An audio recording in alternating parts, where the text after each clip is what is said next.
Aziz namanganliklar va shahrimiz mehmonlari, Yangi yil bayrami munosabati bilan viloyat rahbariyati tomonidan tasdiqlangan dislokatsiyaga asosan joriy yilning 25-dekabr sanasidan 2026-yilning 5-yanvar sanasiga qadar Davlatobod tumani hududida joylashgan Afsonalar vodiysi tematik parkida Yangi yil bayrami tadbirlari o'tkazilishi rejalashtirilgan.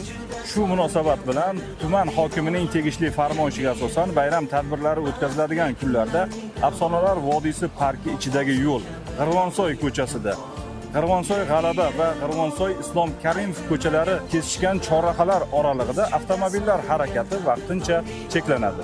Viloyatning boshqa tuman hududlarida o'tkaziladigan Yangi yil bayrami tadbirlarida ham zarurat tug'ilsa, avtomashinalar harakati vaqtincha cheklanishini ma'lum qilamiz. Harakat cheklangan vaqtda barcha fuqarolarimizdan aylanma yo'llardan foydalanishni, ichki ishlar organlari xodimlarining qonuniy talablariga rioya etishlarini so'raymiz. Yangi yilda barcha yurtdoshlarimizga xavfsiz va ravon yo'llar tilaymiz.